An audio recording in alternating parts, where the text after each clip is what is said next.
जय श्री कृष्ण। आप सभी का मेरे YouTube चैनल में स्वागत है।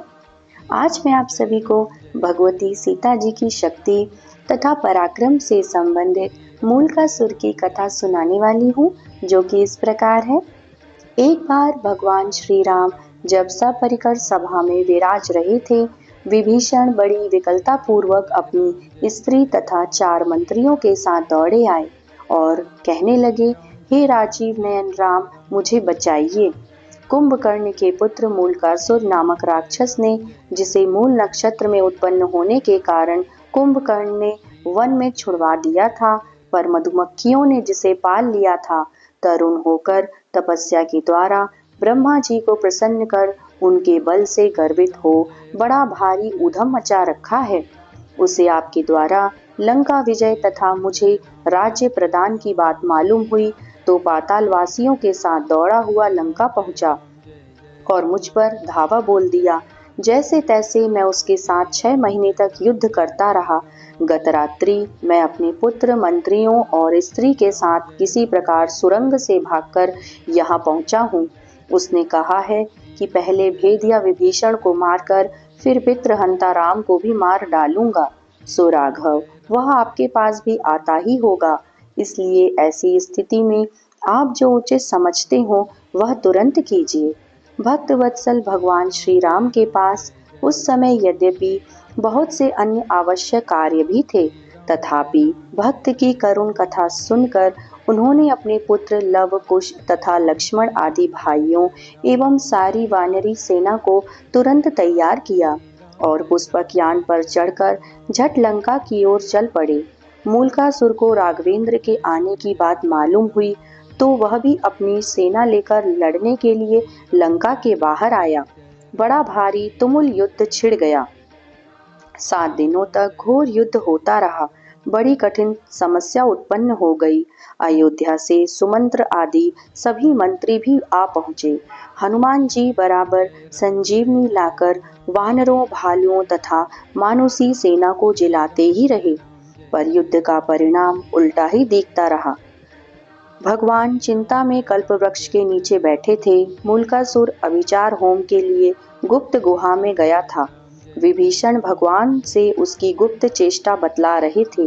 तब तक ब्रह्मा जी वहां आए और कहने लगे, रघुनंदन, इसे मैंने स्त्री के हाथ मरने का वरदान दिया है। इसके साथ ही एक बात और है, उसे भी सुन लीजिए।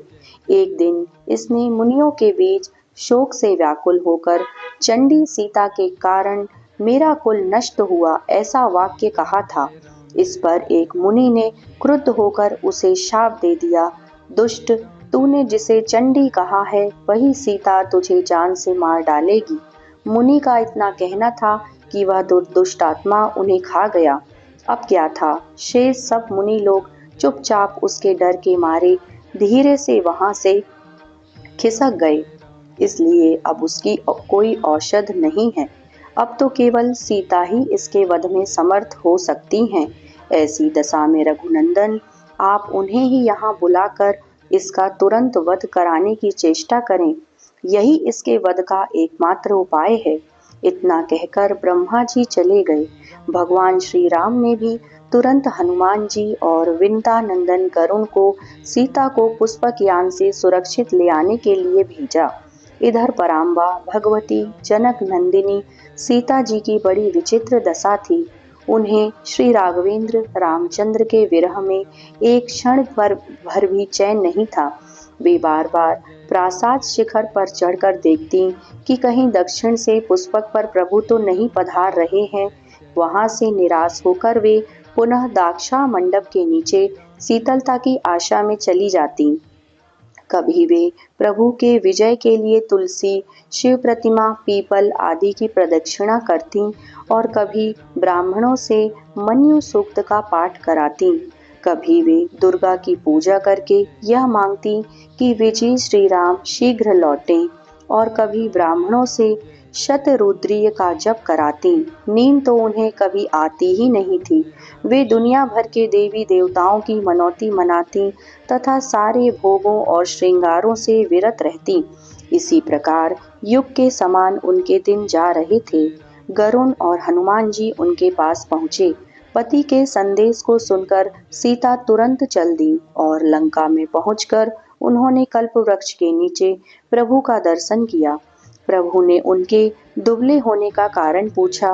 पराम्बा ने लजाते हुए हंसकर कहा, स्वामिन, यह केवल आपके अभाव में हुआ है। आपके बिना न नींद आती है न भूख लगती है।